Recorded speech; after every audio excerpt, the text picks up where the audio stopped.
Mire, la preocupación en materia económica se sigue intensificando. Primero Estados Unidos y ahora también Canadá. Este miércoles solicitaron consultas por la disputa con México en el marco del Tratado de Libre Comercio entre estas tres naciones. Y aunque el presidente de México esta mañana desconocía que Canadá está en la misma postura que Estados Unidos, minimizó el comunicado estadounidense y respondió con una canción de Chicoche. A ver, ¿qué alcances puede llegar a tener este asunto? Ya viéndolo de una manera más seria, viéndolo de una manera más formal, en la relación trilateral y, por supuesto, en el Tratado de Libre Comercio. Ese es el tema que pongo sobre la mesa y saludo con gusto a Víctor Hugo Hernández y a Eduardo Manzanares. Señores, el tema y el espacio es todo suyo. Gracias, Magda, gracias y hola Lalo, ¿cómo estás? Te saludo con afecto y aprovecho que están los dos para agradecerles mucho el apoyo que me dieron ahora que estuve fuera de circulación por este problema de voz, que ya lo vamos superando poco a poco. Muchas gracias, Magdita, muchas gracias a ti también, Lalo, por todo ese respaldo que me dieron para estar presentes. No hay nada que agradecer. Y bueno, a lo nuestro. Hoy es Día del Amigo, ¿no? Hoy es Día del Amigo, pues imagínate no hacer esto por los amigos. Muchas gracias, Lalo. Estoy en deuda con ustedes dos, ni duda cabe, y con todo el equipo que me hizo fuerte en esta ausencia. Muchas gracias. Oye, pues el tema que menciona Magda no es un asunto menor. Ni plazo que no se venza, ni fecha que no se cumpla, dirían los clásicos, ¿no? Finalmente, el gobierno de los Estados Unidos anuncia que solicitará una serie de consultas de resolución de disputas con México en virtud del acuerdo comercial del TEMEC. Y el asunto de la energía, por decir que hay empresas estadounidenses que están siendo afectadas o que se verían afectadas bajo las nuevas regulaciones del gobierno mexicano y que esto no estaba en los acuerdos del TEMEC. Ya sabemos que nos enfrentamos prácticamente a dos visiones de desarrollo y a dos modelos de lo que se cree debe ser el progreso. Un poco lo ligado al sentido estadounidense, que es la libre empresa, el efecto de las empresas, las ganancias de las empresas, mientras que en México es una visión más, yo diría, de corte tipo socialista, si se quiere mencionar ese término, en donde pues el presidente, legítimamente también para algunos, está cuidando que las empresas madre, digamos las dos empresas particularmente significativas para el país, como es Petróleos Mexicanos y la Comisión Federal de Electricidad, lleven la batuta y lleven el control de un recurso que es la energía. En fin, vaya tema que ya lo veíamos venir, mi querido Lalo, era un tema que ya estaba en puerta y que ahora vamos a ver pues el choque, yo diría, no sé si de trenes, pero al menos de dos visiones de lo que debe ser el progreso. Así lo veo, Lalo. Así es, y así es, Víctor. De hecho, bueno, Katherine Tai ya lo había anunciado anteriormente, ella como, digamos, como la encargada de las relaciones comerciales del gobierno federal a través de esta oficina, ¿no? De la Oficina de la Representación de Comercio de los Estados Unidos, ya lo había anunciado, ya lo habían anunciado senadores también, y hoy, bueno, pues se hace formal, lo aborda el Tratado de Libre Comercio entre México, Estados Unidos y Canadá, esas mesas de controversia o de solución de conflictos. Pero ¿por qué llegar a esto? Y mira, ¿qué profundidad tiene? ¿Cuál es el verdadero peso de que se haga de manera formal? Es el gobierno federal de los Estados Unidos, Víctor, y es el gobierno de Canadá. No es, la oficina, la representación de comercio que tiene que ver con este tema que estamos abordando hoy sobre la mesa, Víctor, es el gobierno de los Estados Unidos. Katherine Tai recibe órdenes directas de Joe Biden. No hay vuelta de hoja, aquí no está ni el Senado, si demócratas, republicanos, es el gobierno de los Estados Unidos contra el gobierno de México. Y ahora se suma también Canadá, porque prácticamente hay inconvenientes en el tema o en el trato que se le puede dar, sí, a las empresas estadounidenses, favoreciendo a las empresas productivas del Estado o a las empresas paraestatales, tanto a Pemex como a la Comisión Federal de Electricidad. Y estoy cierto y de acuerdo con Andrés Manuel López Obrador en el tema de que se debe fortalecer a la empresa mexicana, a la empresa productiva del Estado, sí, pero se nos está olvidando algo muy importante que desde mi punto de vista no lo podemos perder de línea, Víctor, que es el tema de buscar las mejores condiciones para el consumidor final. Es decir, buscar quién puede producir y distribuir la energía eléctrica más barata y quién puede producir y distribuir los combustibles de forma más barata para el consumidor final. Y eso no se está prevaleciendo por lo menos no en la ley de la industria eléctrica y tampoco en el tema de la ley de hidrocarburos, porque sí se está poniendo por encima del privado, tanto a Pemex como a CFE, pero se nos está olvidando algo muy importante, que es la creación de energía barata y la creación de combustibles baratos. Vaya temas, mi querido Lalo, pero a ver, voy haciéndole un poquito al abogado del diablo. Hoy el presidente se refirió a este tema, Andrés Manuel López Obrador, y cuando le dijeron, oiga, pues se viene el pleito con los Estados Unidos, como tú bien dices, con el gobierno de los Estados Unidos, él dijo, a ver, dijo, yo no creo que vaya a ser así, como bien decía Magda hace un momento. El presidente minimizó esta discusión al señalar que no alcanzaba a entender y no podía imaginar que el gobierno de los Estados Unidos argumentara o agarrara los argumentos de estas empresas, y el presidente fue muy duro al decir, el gobierno no va a comprar el pleito de estas empresas ladronas y abusivas, palabras más, palabras menos. Se refirió así a las empresas, refiriéndose a que eran empresas que buscaban más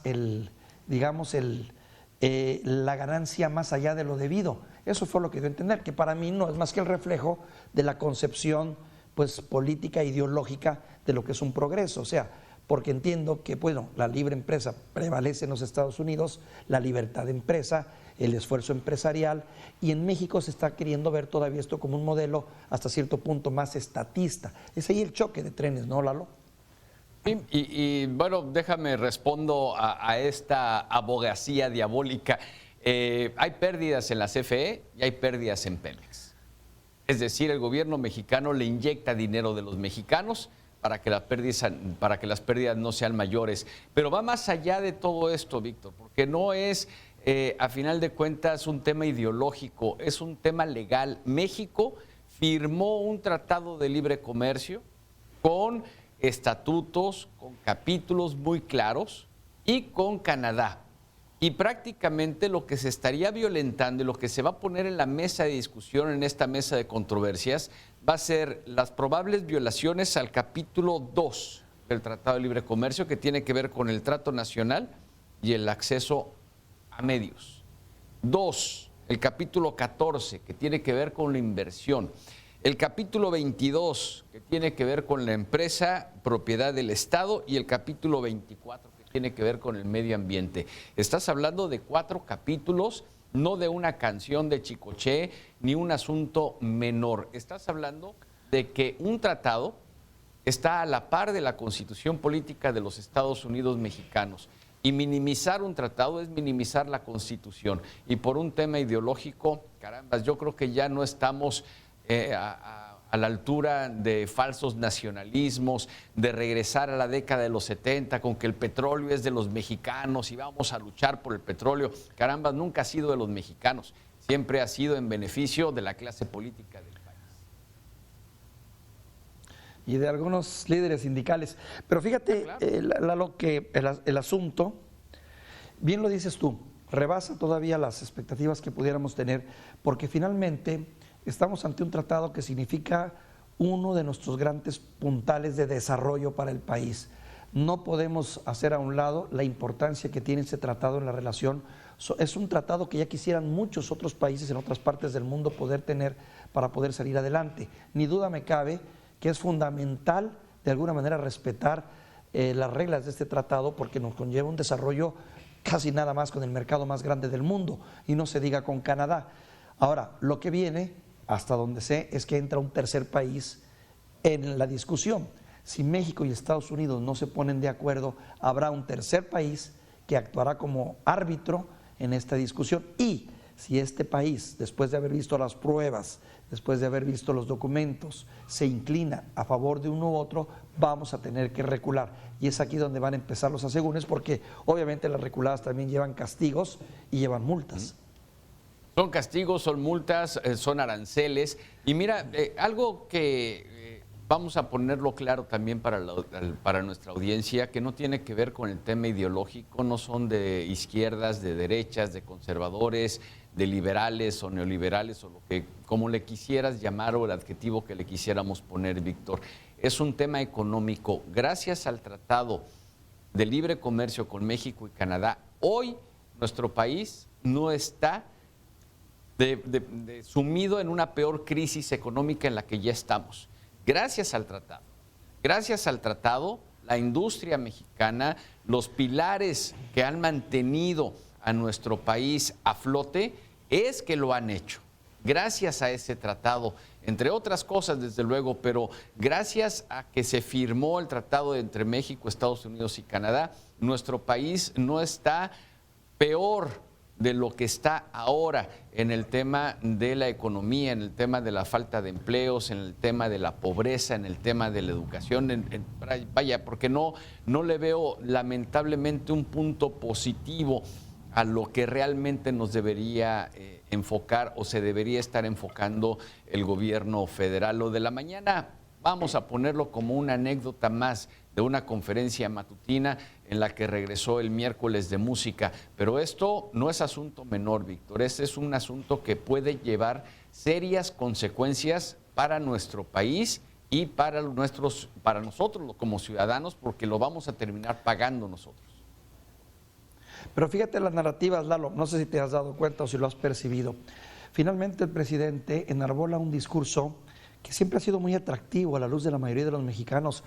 Muchos mexicanos tienen un abierto resentimiento todavía contra lo americano, como ocurre en otras partes del mundo, al verlos como un país abusivo, un país intervencionista, un país que como imperio pues nos ha puesto más de una vez la pata en el cuello. Y esto a la luz de los mexicanos, de muchos mexicanos, pues es miel en los oídos, es dulce para los oídos que ven a un presidente enarbolar la bandera del nacionalismo y defender al país, defender sus instituciones. Eso políticamente le reditúa mucho a Andrés Manuel López Obrador en el contexto de la 4T. ¿No lo ves así?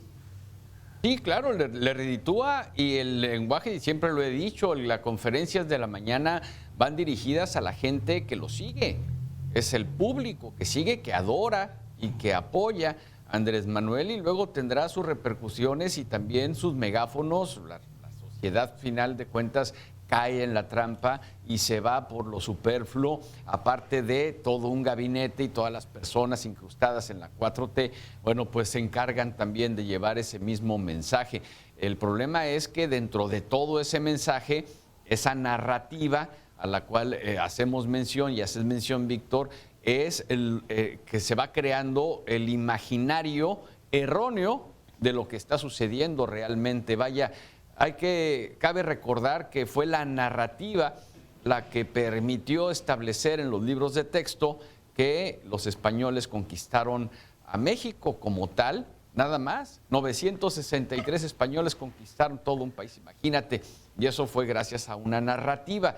Pues ahora está sucediendo lo mismo con Andrés Manuel. La visión de los vencidos y de los vencidos y de los vencedores, de alguna manera, ¿no? Pues correcto. A manera de conclusión, Lalo, parte es de que te das cuenta de que muchas veces los intereses políticos no van necesariamente de la mano de los intereses ciudadanos, y que a veces pues, los intereses políticos también juegan y van en detrimento de economías y de estabilidad social. Estados Unidos en este momento vive un momento particularmente delicado, tiene elecciones en puerta, tiene un proceso de reivindicación de mandato, en fin, y mientras Andrés Manuel López Obrador goza de cabal salud en lo político. O sea, todo esto va a jugar, pero de que se vienen tiempos muy difíciles en las que vamos a tejer de manera muy fina y a ver quién gana, porque finalmente va a redundar mucho en los beneficios para quien está compitiendo aquí en México en un proceso que ya tenemos en puerta. Va a ser muy interesante seguirlo, y me refiero a Marcelo Ebrard, que va a tener mucho trabajo en este sentido, ¿no? Parte de las conclusiones, Lalo, te mando un saludo. Es correcto, Marcelo tendrá mucho trabajo para enmendar lo que hoy se dijo en la mañana. Te mando un fuerte abrazo, Víctor, muchas gracias, un placer haber podido compartir contigo el espacio.